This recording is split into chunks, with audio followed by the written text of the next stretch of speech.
আসসালামু আলাইকুম ওয়া রাহমাতুল্লাহ।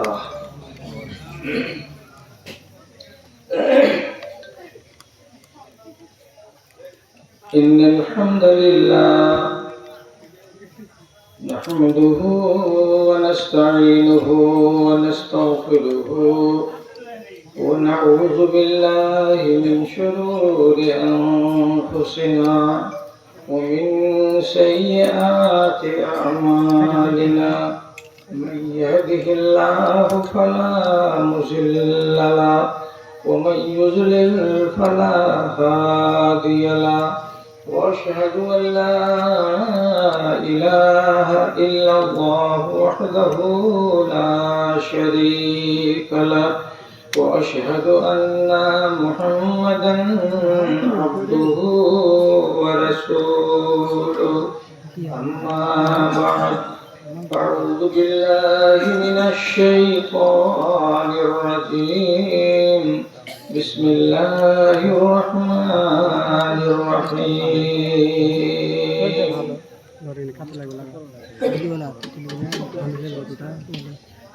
ربنا هب لنا من أزواجنا وذريتنا قرة أعين واجعلنا للمتقين إماما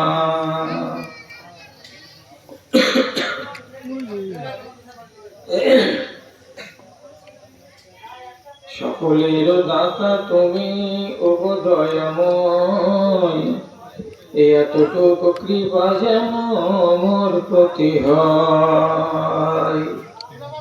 আমি হীন গুনাহগার অতি অসহায়, চলিতে বলিতে কত ভুল ত্রুটি হয়। সেসবের প্রতি আমি না তুমি এইটুকু করুণা চাই শুধু আমি, এর বেশি চাহিবার আর কিছু নাই। সকলের দাতা তুমি ওগো দয়াময়, সাধ্যের বাহিরে কোনো ঝামেলা দিও না, আপদে বিপদে মোরে কবু ফেলিও না। দয়া করে সব গুনাহ মাফ করে দিও, রহম করিও মওলা রহম করিও। তোমার দয়াই যেন পার পেয়ে যায়, সকলের দাতা তুমি ওগো দয়াময়।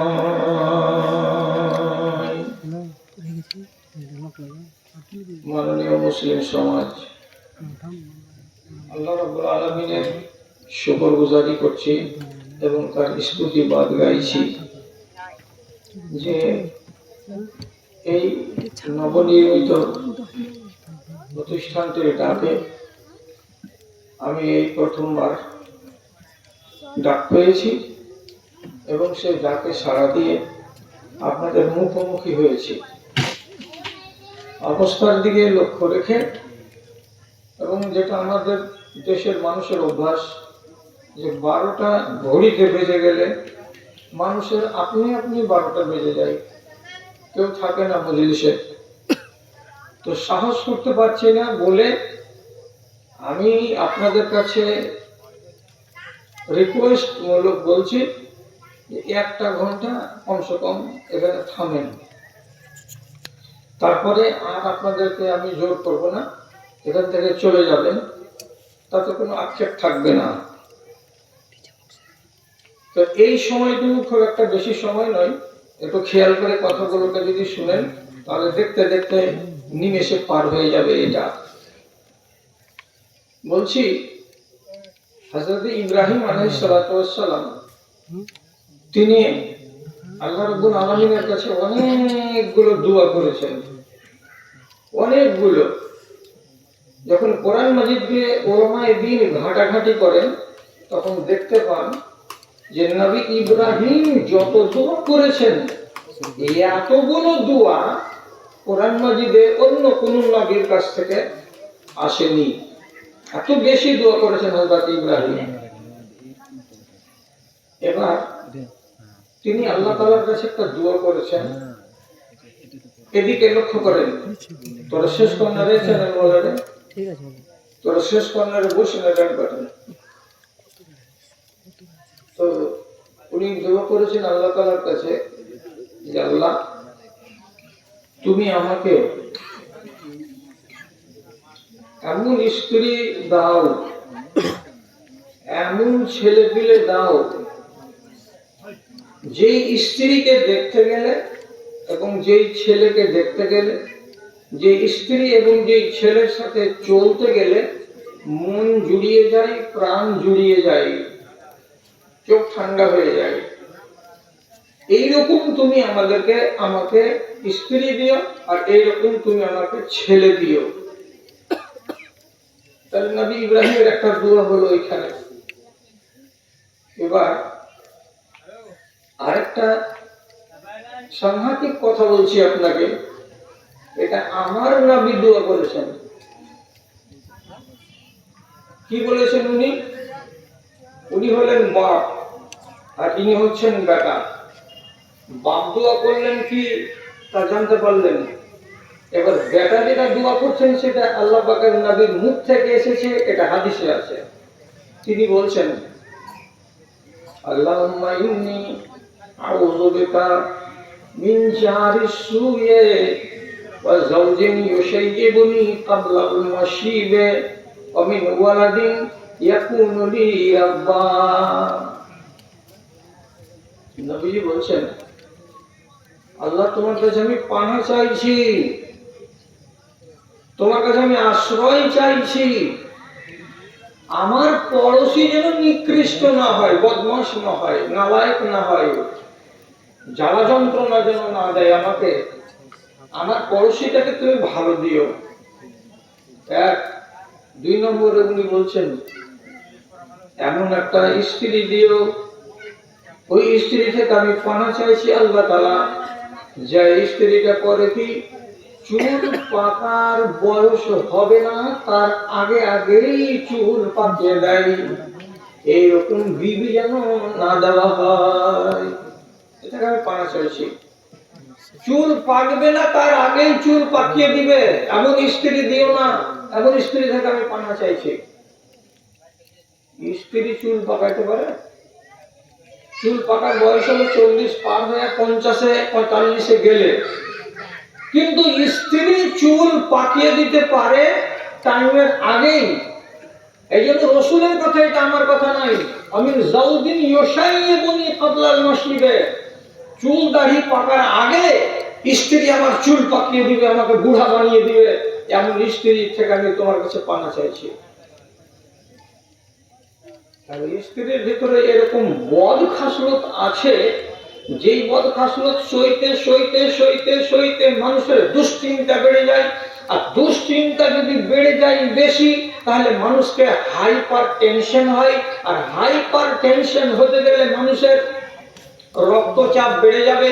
আর যেই মানুষের রক্তচাপ বেড়ে যাবে, এটাকে হাই প্রেসার বলা হয়, সেই মানুষের চুল দাড়ি মোচ কালে পেকে যাবে, 40-এর আগে পেকে যাবে। তাহলে স্ত্রীর ভেতরে এমন বদ গুণ আছে, যার কারণে আপনি দুশ্চিন্তাগ্রস্ত হবেন, আর আপনার দুশ্চিন্তা আপনার শরীরে পরিবর্তন সৃষ্টি করে দেবে।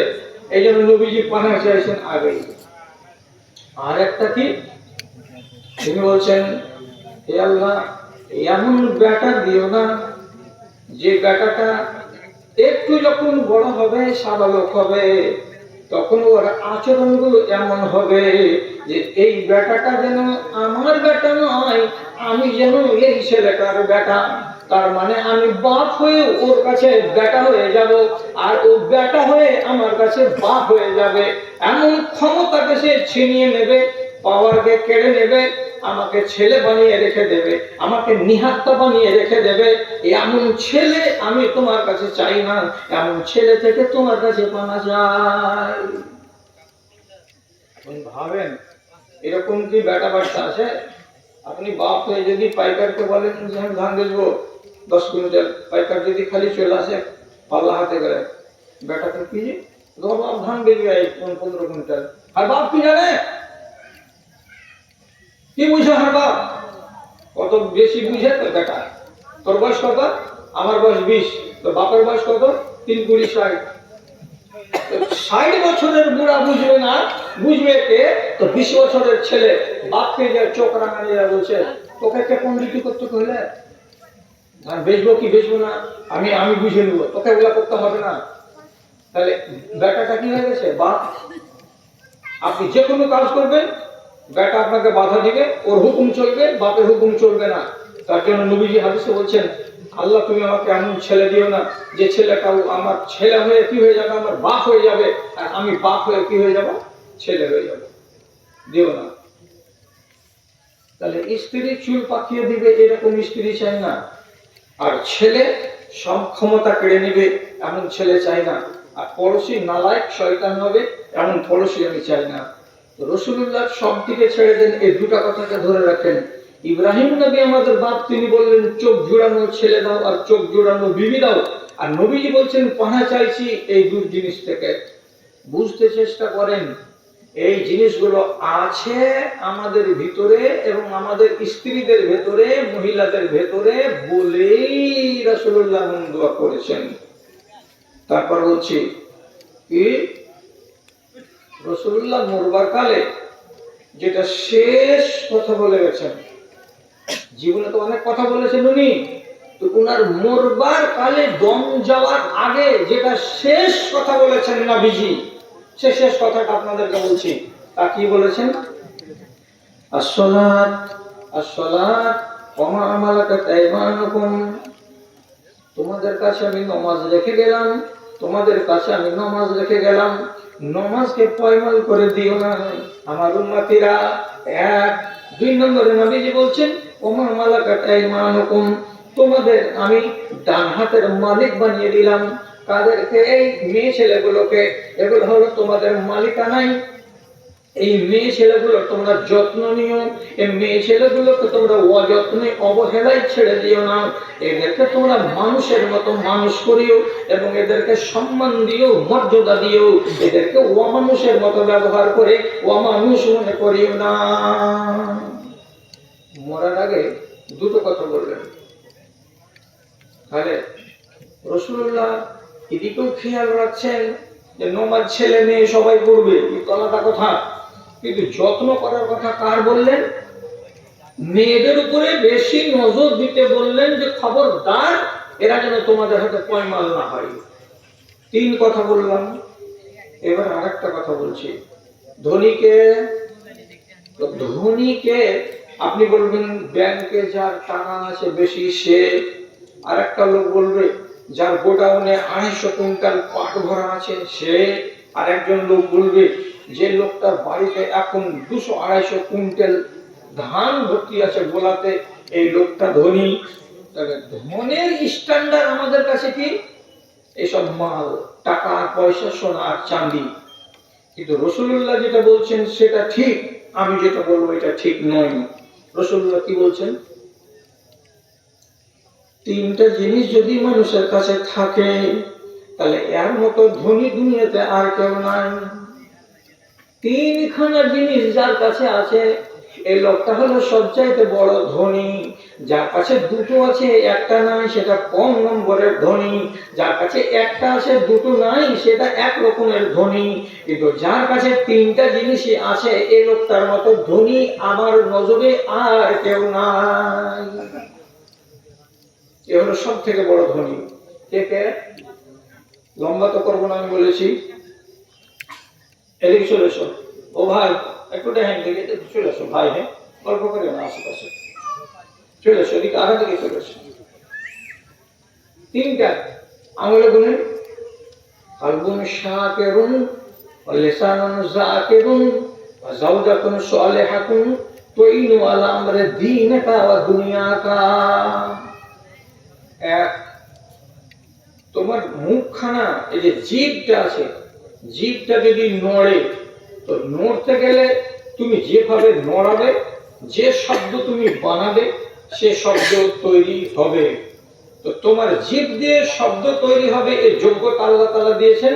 তো নবীজি বলছেন তোমার জিভ দিয়ে যদি কি হয়, আল্লাহর জিকির বের হয়, তাহলে এই লোকটার মতো ভালো স্বভাবের লোক আর কেউ নাই। কেমন জিকির? আল্লাহ কি বলছেন সব সময় খালি এমনি এমনি এমনি এমনি করে সুবহানাল্লাহ সুবহানাল্লাহ সুবহানাল্লাহ করো না। কথা বলার টাইমে কথা বলো, প্রয়োজনের টাইমে একে বলো, ওকে ডাকো, একে হাঁকো, ঠিক আছে, কিন্তু জবানটা যেন বিরাম না পড়ে যায় আল্লাহর জিকির থেকে। তো জিকির কাকে বলে? ছোট ছোট কথা, যেমন সুবহানাল্লাহ একটা জিকির, সুবহানাল্লাহ ওয়া বিহামদিহি দুইটা জিকির, আস্তাগফিরুল্লাহ এটা একটা জিকির, আস্তাগফিরুল্লাহ রাব্বি মিন কুল্লি যামবি ওয়া আতুবু ইলাইহি এটা একটা জিকির, লা ইলাহা ইল্লাল্লাহ এটা একটা জিকির। এইরকম শব্দগুলো যদি মানুষের মুখ থেকে বেরোতে থাকে মাঝে সাঝে, দিনের বেলায় রাতের বেলায়, তাহলে এই লোকটা হলো আল্লাহকে স্মরণকারী, আল্লাহর জিকিরকারী। এটা আল্লাহর নজরে পেয়ারা। সব সময় নয়। বেশি রোদ লাগছে তো আপনি আবার মুখে বলেন আল্লাহু আকবার, সুবহানাল্লাহ সুবহানাল্লাহ কথাটা যখন তখন বেরোয়। তারপরে বাকি কথাটিও বলে নেন, সুবহানাল্লাহ। আজকে রোদ কত যে, আবার আপনি হেঁটেও বলতে পারেন আল্লাহু আকবার। আজকে যা যে নিজের কথা হলো আর আল্লাহ তাআলার জিকিরও হয়ে গেল। সব থেকে ছোট জিকিরটা এগুলো জিকির, সুবহানাল্লাহ, আলহামদুলিল্লাহ, লা ইলাহা ইল্লাল্লাহ। এবার ড্রাইভিং লাইসেন্সের যদি মেয়াদ শেষ হয়ে যায়, তাহলে আবার আপনি আবার টাকা দিয়ে রিনিউয়াল করে নেবেন। তো নবীজি বলছেন তোমাদের ঈমানগুলো কি হয়, মাঝে মাঝে মাঝে মাঝে কমজোর হয়ে যায়। কিসের কারণে? বেশি মোবাইল দেখার কারণে। কিসের কারণে? বেশি হারাম জিনিসকে দেখার কারণে। কিসের কারণে? বেশি হারাম খাওয়ার কারণে। কিসের কারণে? বেশি অন্যায় চিন্তা ভাবনা করার কারণে ঈমান মানুষের দুর্বল হয়ে যায়। তখন নবীজিকে জিজ্ঞেস করা হয়েছিল, আল্লাহ পাকের রাসূল, ঈমান যদি দুর্বল হয়ে যায় তো কোনটা ভিটামিন খেতে গেলে ঈমানটা তাজা হবে? রাসূলুল্লাহ বলছেন, জাদ্দিদু ঈমানাকুম বিলা ইলাহা ইল্লাল্লাহ। যখন মনে মনে তোমার এই কথাটা আসবে আর জাগবে যে আমার ঈমানটা একটু ড্যামেজ আছে, আমার চলনটা একটু বাঁকা হয়ে গেছে, আমার খাসলতগুলো একটু টেঁড়া হয়ে গেছে, তখন নিজে নিজেই ফয়সালা করে করবেনটা কি? মাঝে মাঝে মাঝে মাঝে বলবেন লা ইলাহা ইল্লাল্লাহ, লা ইলাহা ইল্লাল্লাহ। এই কথাটা যদি ঘন ঘন বলা যায়, তাহলে নবীজি বলছেন তোমার ঈমান রিনিউয়াল হয়ে যাবে, তোমার ঈমানটা চাঙ্গা হয়ে যাবে। একটা লোক কি কালবুন মানে লিসানুন যাকিরুন, আর মুখ থেকে সব সময় জিকির বের হয়, তাসবিহ তাহমিদ বের হয়। আপনি জানেন নবী জাকারিয়ার ছেলে পেলে ছিল না, 80 বছর 78 বছর বয়সে আল্লাহর কাছে ছেলে চাই। আল্লাহ বলেন দিও ছেলে, যাও। তো ফের নবীজির মনে তাসাল্লি হলো না, তখন উনি বলছেন ছেলেটা যে হবে তো কোনো লক্ষণ টক্ষণ তো কিছু থাকবে যে আল্লাহ যে হ্যাঁ ছেলে হবে। আল্লাহ তাআলা বললেন লক্ষণ তো বেটি ছেলের হবে, যে ওর মনটা বা জিটা বমি বমি করবে, খানা রুজবে না, ইত্যাদি ইত্যাদি। তুমি কেন লক্ষণ চাইছো? আমার তাসাল্লির জন্য।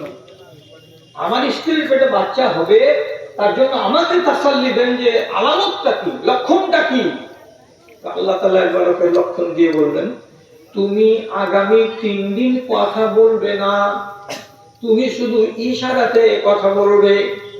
তোমার ইশারা ছাড়া অন্য কথা মুখ দিয়ে বলা চলবে না, ইল্লা রামজা।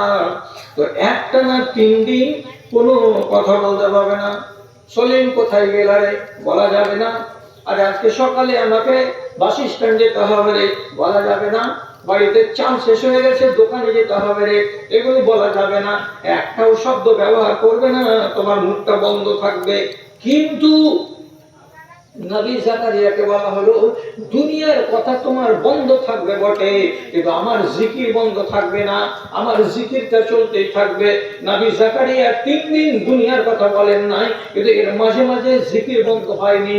আল্লাহ তাআলা বলেছেন জিকির কোনদিন ধর্মঘট মানে না। জিকিরের ফজিলত বুঝতে পারলেন? তাহলে যে মুখটা দিয়ে আল্লাহর জিকির বের হয় এই এক। 2 নম্বর হলো কালবুন শাকিরুন, যে মানুষটার অন্তর শুকরগুজার। শুকরগুজার মানে কি? বন্যাতে 11 বিঘা ধানের ভেতরে 9 বিঘা ডুবে গেছে, 2 বিঘা ধান বেঁচে আছে, 2 বিঘাতে যা ফসল হয় হলো। আপনাকে কেউ জিজ্ঞেস করতে হলো কি খবর মুন্নাজি, ফসল পানির হালাত? আপনি যদি কহেন এবার আল্লাহ বারাক মেরে দিয়েছে, কিছু হয়নি, আরেকজনের জবাব দিয়ে বলছে মাটি ভরিয়ে দিয়েছে আল্লাহ তাআলা। এবার আরেকজনকে যদি বলা হচ্ছে তো বলছে নিজামি আল্লাহ আসিও, ছালা হাতে করে, ওই ছালা ঘাড়ে করে আবার খালি খালি চলে যেতে হবে, কিচ্ছু বেরোবে না। কেন? সব চুক্তি সাপ। তাহলে আপনার মুখ থেকে যে কথাটি বেরিয়ে আসলো একটা আশার ব্যঞ্জক নয়, নৈরাশ্যে ভরা কথা বেরিয়ে আসলো। তো আপনি এই কথাটি বলাতে আপনি বলুন ধান কিছু বাড়বে কি? বাড়বে না। 2 বিঘা ভূমি যেটা হওয়ার ছিল সে 2 বিঘা জমির ফসলটাই পাবেন, আর হাই হাই করে করে করে করে আপনি 1 কেজিও বাড়াতে পারবেন না। শুধু মানুষের কাছে আপনার অভিযোগ আর শিকায়ত করা হলো, এইটাকে আল্লাহ তাআলা পছন্দ করেন না। আল্লাহ তাআলা কি বলছেন? আপদে হোক, বিপদে হোক, সুখে হোক কিংবা দুঃখে হোক, যখনই যেমন থাকো না কেন তুমি আমার শুকরগুজারি করবে। শুকরগুজারি মানে কি? আল্লাহ রাব্বুল আলামিন যেটা নেওয়ার নিয়ে নিয়েছেন, আর যেটা ছেড়ে দেওয়া সেটা ছেড়ে দিয়েছেন, এটাই আলহামদুলিল্লাহ। বলো শুকরগুজারি। শরীর চলে না, গ্যাস পেট ভর্তি হয়ে আছে, সুগারে থরথর করে কাঁপছেন, তারপরে আমি গিয়ে জিজ্ঞেস করলাম আসসালামু আলাইকুম, কেমন আছেন ভাই? আপনি কি বলছেন? সেই সুগারে খেয়ে দিলে আল্লাহ তাআলা এমন আজমাইশে ফেলেছে যে আর বাঁচতে মন করে না। এতগুলো কথা না বলে শুধু যদি বলেন কি আলহামদুলিল্লাহ, আল্লাহ যে হালাতে রেখেছেন খুব ভালো আছে। এর থেকে তো আরো খারাপ হালাত হতে পারে, এর থেকে তো আরো অবস্থা আবার শোচনীয় হতে পারে। এত শোচনীয় করেননি, যে হালাতে আছে অনেকটা ভালো আছি বলে আপনাকে কি করতে হবে? শুকরগুজারি করতে হবে। তাহলে 2টা স্বভাব হলো। 3 নম্বর স্বভাব হলো এই, যে লোকটার বাড়িতে একটা স্ত্রী লোক আছে, স্ত্রীটা কেমন? আল্লাহ তাআলার নবী বলছেন সালেহাতুন, নেক বেটি ছেলে, তার স্বভাবগুলো ভালো। এমন স্বভাব ভালো সালেহা বাড়ি যদি থাকে, তাহলে 3টা জিনিস তার কাছে আছে। একটা হলো অন্তর, যে অন্তরটা শুকরগুজারি করে, আর একটা হলো জুবান, যে জুবানটা আল্লাহর জিকির করে, আর 3 নম্বর হলো কি বাড়িতে বিবি আছে, তো বিবিটা হলো নেককার বিবি, সালেহা বিবি। রাসূলুল্লাহ বলছেন এই লোকটার মতো ধনী মানুষ দুনিয়াতে আর কেউ না। ধনী এর চাইতে কেউ বেশি নাই। এবার 2টা ভালো আছে, 3 নম্বরে বাড়িওয়ালিটা ভালো নেই। বাজার থেকে 10,000 টাকা লাভ করে বাড়ি আসবে, যদি রাত খালি 11টা হয়ে যায়, আর যদি গেটের কাছে খালি করে বাড়ি দেন, গেট খুলে রে হলো, তো গেট খুলে কোন রকম আপনাকে ঘরের ভিতরে করে নিবে, আর নেওয়ার পরে মুখ হাত ধুয়ে দিয়ে তারপরে বলবেন করে খানা পানি করে সেই সভা করে সবাই বললো আমি রোজ রোজ তোমার গোলামি করতে পারবো না, আমার নীল খাওয়াই হয়ে গেছে, একাই তখন 11:30, তুমি আপনার মিটকেস থেকে বাহির করো করে খেয়ে নাও, আর ঢেকে ঢুকে ফিরে দাও। কেমন স্ত্রী পেয়েছেন? 10টা 11টাতে এলেন ওর জন্য কামাই করে পকেটে টাকা নিয়ে, ভাগিদারকে তো দিবি, আর সেই দিবি রাত্রি 11টার সময় আপনাকে খেতে দিবে না, শুয়ে গেছে, যা বলছে তুমি আপনার মিটকেস থেকে বের করে খেয়ে নাও যা পারো, আর যা পারবে ঢেকে ঢুকে রেখে দাও। তাহলে এই বিবি কি আপনার সালেহা বিবি হলো? একে নিয়ে কি আপনি সুখী হবেন? সত্যি কথা লেখা আছে, কথাটাকে ভালো করে বুঝতে চেষ্টা করেন। বাড়ি করেছেন 2 তলা, গেটে লাগিয়েছেন স্টিলের সুন্দর দামি গেট, প্রত্যেকটা জানালা সীসার কাঠ দিয়ে করেছেন, তাতে স্লাইডিং এর কাঁচ লাগিয়েছেন, তারপরে এসি লাগিয়েছেন, বাড়িতে ফ্রিজ আছে, তাতে বাড়িতে আপনার কাপড় ধোয়ার মেশিন আছে, আয়রন আছে, সব নিয়ামত ভর্তি করা আছে। এখানে পর্দা, এখানে পর্দা, দরজাতে পর্দা, গেটে পর্দা, কোনো অভাব নাই। সব জায়গাতে শুধু নিয়ামত আর নিয়ামত আর নিয়ামত আছে। এই ঘরখানের ভেতরে যখন আপনি বাড়ি আসবেন, তখন আপনার বিবিটা যদি নারাজ থাকে, বদ স্বভাবের হয়, ওর ভেতরে যদি আখলাক না থাকে, ওর ভেতরে যদি চরিত্র না থাকে, তাহলে সবগুলো নিয়ামত আপনার ছাই বলে মনে হবে। আপনার কাছে এই নিয়ামতগুলোর একটাও দাম নাই। কেন? বিবিটা চাহা তো আর কোন জিনিস সোজা হবে। আর মন যদি খারাপ হয়ে যায়, তো থালি দিলে আপনার আগা দিকে, তো থালি আওয়াজ করবে। গ্লাসে যদি পানি দেয়, তো গ্লাস আওয়াজ করবে। দেখেছেন আর অবস্থায়? এই জন্য রাসূলুল্লাহ বলছেন, ধনী তখন, বিবি যখন আপনার সলেহা আছে তখন। এবার যেটা কাজের কথা, এই বিবিটা সলেহা কাকে বলা হয়? তো রাসূলুল্লাহ বলছেন, যে তোমাকে তোমার ধর্মের বিষয়ে পরামর্শ দেবে, যে তোমাকে তোমার দুনিয়ার বিষয়ে পরামর্শ দেবে, এই বিবিটাই হচ্ছে তোমার চালাক। এর মতো সুখী মানুষ দুনিয়াতে আর কেউ নেই। খালি খাবে আর পেট ভরে নিয়ে সুন্দর সুন্দর শাড়ি পরে সাইজার পূজা বসে থাকবে। তুই কি করবি রে মরদ, তুই বুঝিগা, আমি কেন ওগুলা দেখতে যাব? যদি এইরকম মেজাজ রাখে তো নয়। রাসূলুল্লাহ দুটো গুণ বললেন, যেই স্ত্রী আপনাকে আপনার দিনের বিষয়ে সাহায্য করবে আর আপনার দুনিয়ার বিষয়ে সাহায্য করবে, এটা হলো গুণের বিবি। এই বিবির কাছে আছে সুখ। আচ্ছা, দুনিয়ার বিষয়ে আপনাকে আপনার বিবি কি সাহায্য করবে? দুনিয়া মানে কি? জমি জিরাত করা, গাড়ি বাড়ি করা, ফসল পানি করা, ব্যবসা বাণিজ্য করা, এগুলো হলো দুনিয়া। তো এই দুনিয়ার বিষয়ে আপনার স্ত্রী আপনার কি লাভ করতে পারবে? আপনি কি মনে করছেন? এখন যদি বলেন, আপনাকে বুঝাবার জন্য বলছি, ধান মারা শেষ, কাঁড়িতে পালা দিতে হবে। তো কাঁড়ি পালা দেওয়ার কালেও রাসূলুল্লাহর ফরমান হলো কি, তুমি আগে বাড়ির লোকের সাথে মশওয়ারা করো। মেয়ে লোকটাকে ডাকো, দেখা বলো সলেমার মারে কাঁড়ি পালাটা দিব, তো এখানে দিব না এদিকে দিব রে? বুদ্ধি আপনারটাই খাটবে, কিন্তু আর মনটাকে বড় করার জন্য খালি ডেকে বলিতে বলেন কোন দিকে দিব রে। তো আর তো এমনই কম বুদ্ধির মানুষ যে যেখানে পানি পর গড়বে, ওই জায়গাটা দেখে দেখবে এখানে দিয়ে দাও, তো কাঁড়ি তো বাড়া করে দিবে। তাও আপনি বলবেন, হ্যাঁ এদিক দিয়ে না দিয়ে যদি এখানে করি, হ্যাঁ হবে, এখানে হবে। তাহলে আপনার কথাটাতে গেল, কিন্তু মশওয়ারাটা করলেন আর দিল বড় হয়ে গেল। আপনাকে সাহায্য করতে পারবে, এক বলে এমন বুদ্ধির বেটি ছেলে আছে, আপনার ভুলটাকে ভাঙিয়ে সোজাটা করে দিবে। এমনও আছে, এমন আছে। কেমন আছে? আমি নাম নিব না।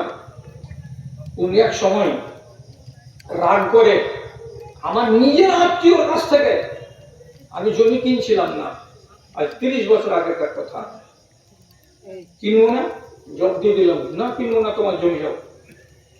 ও তো চলে গেল। 10 মিনিট হলো না, আমার বাড়িওয়ালে আমাকে বলছে, জমি কেনার টাইমে খুব ঠেলা লাগে, কিনা হয়ে গেলে মনের ভিতরে খালি হাওয়া লাগে, এখন কষ্ট হয়েছে তো কিনলাম। জমি তো আমি ওর কথাতে পড়ে সোজা হয়ে গেলাম, আর ঘুমটা কি সাথে সাথে ডেকে পাঠালাম, বাইনা নাও, জমিটা কিনে নাও, দিয়ে দাও। আমি জমিটা কিনে নিলাম, আমার স্ত্রীর নামে জমিটা করা আছে। এখন আমার মামুরা সব আলিমেরা আর এসাহাকেরা ওই ভাটা দিয়ে যায় বলে, ওই জমির এখন শুধু 12 কাঠা জমির দাম আমাকে দিতে চাইছে 29 লক্ষ টাকা। তাহলে স্ত্রী আমাকে ভালো বুদ্ধি দিয়েছিল না খারাপ? ভালো দিয়েছিল। তাহলে স্ত্রীর ভেতরে গুণ আছে, সলেহা হতে গেলে আপনাকে দুনিয়াতেও সাহায্য করবে বিষয়ে, আর আখিরাতের বিষয়ে সাহায্য করবে। বুঝতে না পারতে গেলে আপনাকে খুলে বলছি, মদিনাতে একটা লোক ছিল সাংঘাতিক ডন, তার নাম হলো কাব বিন আশরাফ। ডন তো বুঝতেই পারছেন, আর খুলতে হবে না। ওর জ্বালাতে রাসূলুল্লাহ এত অতিষ্ঠ হলেন যে যন্ত্রণা সহ্য করতে না পেরে একদিন মদিনার মসজিদে বয়ান দিতে দিতে হঠাৎ রাগের জ্বালাতে বলছেন, মানলে কাব বিন আশরাফা, ওরে আমার সাহাবীরা, এতটি লোক তোমরা এখানে আছো, কাব বিন আশরাফকে শান্তি নিতে পারবে এমন কোন লোক আছো? আল্লাহর বান্দা বলো তো। কাব বিন আশরাফকে গুটিয়ে দিতে হবে, কাব বিন আশরাফকে শান্তি নিতে হবে। ওকে বাঁচিয়ে রাখতে হবে না, এরকম ক্ষমতা কাউরি আছে কিনা বলো তো? সঙ্গে সঙ্গে মসজিদে নববীতে একটা সাহাবী ছিলেন, তার নাম হলো মুহাম্মদ ইবনে মাসলামা। দেখতে পাতলা টিনটিনা, কিন্তু বুকে পাটা আছে, সাহস আছে বান্দার। চট করে মসজিদে খাড়া হয়ে বলছেন, আনা ইয়া রাসূলুল্লাহ, আল্লাহ পাকের রাসূল, আমি শান্তি নিব কাব বিন আশরাফকে, আপনি শুধু পাওয়ার দেন আর আমাকে অর্ডার দেন। রাসূলুল্লাহ চেহারার দিকে দেখছেন, আর কাব বিন আশরাফের গোটটা চেহারার দিকে লক্ষ্য করে বলছেন, কত হে পারবি হে, জি পারবো পারবো। কি করতে হবে? রসুলকে কানে কানে বলছেন যে আল্লাহ রসুল, দুই একটা বড় মিশনে কথা বলবো, যে কথাগুলো তো দুটা মানে আছে, ভেজাল লাগা কথা বলছেন কিনা? আপনার সম্পর্কে আমি এমন কথা বলবো কাব বিন আশরাফকে, যে ওর কথার মানে হবে দুটা, আর কথাটা হবে ভেজাল লাগা কথা। আর ওকে এমন ভেজালে ফেলবো যে ফেলে দিয়া বাগে আনবো, এনে তারপর ওকে মার্ডার করবো। ভেজাল লাগা কথা বুঝেন না? ভেজাল লাগা মানুষ চিনেন না? ভেজালি একগুলো লোকই আছে, তার জন্য নামই তো বড় ভেজালি, হয় না? তো ভেজাল যারা লাগাতে জানে তারাই না ভেজালি। একটা লোকের পকেট মেরে নিয়েছে একটা মহিলা, আর মানি ব্যাগটাকে এরকম করে টেনে চট করে ব্লাউজে এই জায়গাটা ধরে দিয়েছে। এই বেচারা হাত মুখানা মাল বাহির করবে, তো ওইখানে হাত দেওয়া যাবে? বাবা তো বেটি ছেলে, মেয়ে ছেলে, খালি পিছিয়ে পিছিয়ে বলছে, আমার টাকাটা দিয়ে দাও। আমার ও গালে চট পিছনে পিছনে আসছে। খবরদার, অনুরোধ করে বলছি, দিদি আমার টাকাটা দিয়ে দাও, আমার মানি ব্যাগটা দিয়ে দাও। কে তোমার মানি ব্যাগ নিয়েছে? তুমি নিয়েছো তো, কোথায় আছে? তো লক্ষ্য করে দেখা ওখানে আছে। বেচারে হাত দিতে পারবে। কিছু দূর যাওয়ার পরে লোককে কিছু ডেকে দিয়ে বলছে, ভাই আপনার একটা হেল্প করেন না? কি হয়েছে? এই যে আমার স্ত্রী রাগ করে আমার বাড়ি থেকে চলে যাচ্ছে, কত বুঝাচ্ছি যে যায় না যায় না যায় না যায় না, কিছুই মানে না, মায়ের বাড়ি চলে যাবে, বলছে না তোর বাড়ি থাকবে না। কি বলছে? স্ত্রী। তখন চুন্নি এমনি তাকে বলছে, মারবো তোর গালে এমন করে চড় যে তোর লাল করে দেবো, আমি তোর স্ত্রী? লোকেরা বলছে, এই যে নিষেধ করছে যে স্ত্রী নয়, না আমার স্ত্রী। আরে তো কাকে মারবো? বলছে আমার ড্রয়ার থেকে আমার মানি ব্যাগ নিয়ে বাড়ি থেকে বেরিয়ে এসেছে, মার বাড়ি পালিয়ে যাবে বলে, এখন ওর এখানে ব্লাউজের ভিতরে কি আছে? আমার মানি ব্যাগ আছে, আর দেখেন আমার মানি ব্যাগে আমার ফটো আছে কিনা। লোকেরা বলছে এবার তো মার বের কর। লোকেরা বের করেছে, তো মানি ব্যাগে টাকাও আছে আর লোকটার ফটো আছে। হলো তো, ঠিকই তো বলছে লোকটা, কেন তুমি সবগুলো ব্যবহার করো? যাও স্বামীর বাড়ি চলে যাও, স্বামীর সাথে ঘর বসতি করো, ঝগড়াঝাটি হয়েছে বাড়িতে হয়েছে, তার জন্য রাগ করে চলে যেতে হবে? ধরে রিক্সাতে বসিয়ে দিয়ে সার লোকটাকে বাড়ি নিয়ে যান। শহরের বাড়ি এই জায়গায় করেছে, তোর মতন ভেজালের লোক আমি জীবনে দেখিনি ভাই। তোর কাছে জোর করে পৌঁছি, টাকাতে তোকে দিয়ে দিল, তোর তুই আর আমাকে সাথে করে বাড়ি নিয়ে যাচ্ছিলে, আমাকে নামিয়ে দে, তুইও ছুটি কর আমিও ছুটি করি। কথা জানলে ভেজাল লেগে যাবে। এই সাহাবী বলছে, আপনার ব্যাপারে দুটো কথা বলুন, ভেজাল লাগা। ভেজাল লাগা কি? চলে গেছে রাত্রি 10টার সময় কাব বিন আশরাফের চারিদিকে যে কেলা আছে, প্রাচীরের মেন গেটের কাছে যে বলছে, ভাই আছেন বাড়িতে? আওয়াজে পরিচয়। বলছে, হ্যাঁ আছি। আসেন একটু বাহিরের দিকে। কাব বিন আশরাফ 10টার সময় গামছাটা ঘাড়ে করে বাড়ির দিকে ভিতর ঘর থেকে নেমে আসছে। যখন নেমে আসছে, তখন ওর বিবি বলছে ওকে, ইন্নাকা রাজুলুন মুহারিবুন ওয়া খুরুজুকা ফি হাযিহি সাআতি লা ইউমানু। স্বামী আমার, আমি তোমার হাতে হাত রেখে বলছি, তুমি হলে ডন মানুষ, তোমার বন্ধু যেমন আছে তেমনি দুশ্মন অনেক আছে। রাত্রি 10টার সময় তুমি যদি বাড়ি থেকে বেরো, এই সময়টা কিন্তু নিরাপদ সময় নয়। তোমার মতো ডন মানুষের এই টাইমে একাই বের হওয়া ঠিক হবে না। অতএব আমাকে ভয় লাগছে, তুমি লোকটাকে বলো সকালবেলায় এসো এবং দেখা করো, আমি এখন বাড়ি থেকে বের হব না। কথাটা কে বলছে? বিবি। কে বলছে? বিবি। তখন বলছে লা ফাইনাহু মুহাম্মাদ ইবনে মাসলামা ওয়া আব্বাদ ইবনে বিশর ওয়া আম্মার ইবনে ইয়াসির মিন খিয়ারিস সাহাবাতে মিন খিয়ারিল আনসারি। যে তিনজন লোক বাইরে দাঁড়িয়ে আছে, এই তিনজনকে আমি চিনি, এরা আনসারীদের মধ্যে থেকে ভালো মানুষ। অতএব এদের সম্বন্ধে কোনো চিন্তা করিও না, আমি যাব আর কথা বলে চলে আসবো। গেট খুলে দিল। খুলে দেওয়ার পর বলছে কথা আছে। কি কথা? তো বলছে রসুল আমাদের কাছে সাদকা চাইছে। এখন কোন সাদকা চাই? শুধু কি করবো, মুখ পাড়াতে পারি না। হাবাব বলে ধর্মকে ছেড়ে দেয়। ছেড়ে তো দিব, ছাড়তে পারি না। কি হয়েছে? ইন্নাহু আন্নামিন, আমাদের উপরে সে কি করছে? শক্তি প্রয়োগ করছে, আমাদের কাছে চাপ দিচ্ছে। এই চাপের কাছে আমরা সহ্য করতে পারছি না। এই জন্য মনে মনে ভাবছি যে তোমার কাছে আমরা কিছুটা খেজুর ধার নিব। 1 মাস পরে 2 মাস পরে আমরা খেজুরটা তোমাকে শোধ করে দিব। এই ব্যবসাটা তুমি করবে কিনা? 5 কুইন্টাল নিব, তো তার বিনিময়ে তোমাকে 7 কুইন্টাল দেব। ইহুদিরা এইরকম করে ব্যবসা চালাতো। হ্যাঁ ঠিক আছে, দিব, খেজুর দেবো। সকালে আসো, তাহলে বস্তা নিয়ে কতটা নিবা না নিবা তা দিয়ে দিব। হঠাৎ নতুন খবর। কি নতুন খবর?